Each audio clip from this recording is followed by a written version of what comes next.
Doctor সাহেব, বলো। এগুলো কি জাল দিচ্ছ? দড়ি কিনে খাও তুমি? খাই তো, কিন্তু এগুলো হলো আমাদের পারিবারিক আভিজাত্য মনিরাজ ওষুধ। এই ওষুধের কাজ হলো রক্ত শূন্যতা দূর আর ধাতুগত ক্রিয়া আর রসবাতের জন্য বিখ্যাত। অনেক তা- দামি ওষুধ। অনেক উপকারী ওষুধ। সালসা না? হ্যাঁ, রক্ত শূন্যতা যায়, ধাতুগত ক্রিয়াও যায় এবং শরীরে বাতের ব্যথা জন্য বিখ্যাত। মিষ্টিতে খাওয়া লাগে আমার এই ওষুধ। হুম। এগুলো অনেকটা হলো একদম রাজকীয় ওষুধ। অনেকটাই তেতো হয় না? তেতো আছে, মিঠাও আছে, তবে তেতোটা বেশি আছে এখানে অনেক। কি কি দেওয়া আছে? এখানে 21টা উপাদান আছে, তার মধ্যে সবচেয়ে বেশি হলো স্থিরতা। হ্যাঁ। আর বিভিন্ন যে জিনিস আছে 21টা পদ আছে। আচ্ছা। সব ধরনের মশলা দেওয়া হয়, তাতে ওজনের গাছ আছে, বাকি সব বাইরে। কালার তো সুন্দর এসেছে। হ্যাঁ, প্রথমবার পলক আসলো না? এখানে 2,500 টাকার গাছ গাছ গাছ আছে এখানে। অল্প ওষুধ। এই পাতিল অর্ধেক অর্ধেক যখন হবে তখন ওষুধ খেয়ে কয়েক ঘন্টা জাল দিতে হবে? প্রায় 3.5 ঘন্টা। আচ্ছা, অনেক টাইম জাল দিতে হবে। আর একটা মাপ আছে তো জালের, ওই মাপ পর্যন্ত যাচ্ছে। কতটুকু কমাতে হবে? এই পাতিলের অর্ধেকের একটু বেশি, না অর্ধেকের একটু কম। কমাতে হবে, তারপরে ঠিক মতো জাল হবে তারপরে না?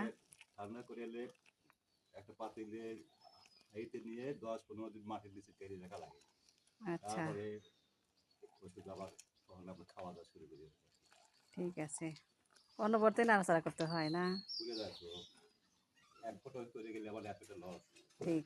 খুব দামি ওষুধ। জাল দিয়ে একটা ঘন করতে হবে। পাতিলের এই পাতিলের অর্ধেক পানি প্রায় কমাতে হয়। হ্যাঁ, এই আঠাটা আঠা আঠা ভাব এসে যায়। ঠিক আছে। ওই সময় না ভালো লাগে ওষুধ। আসলে এই জাল দেওয়া পুরুষ মানুষের জাল দেওয়া উচিত, তাই না?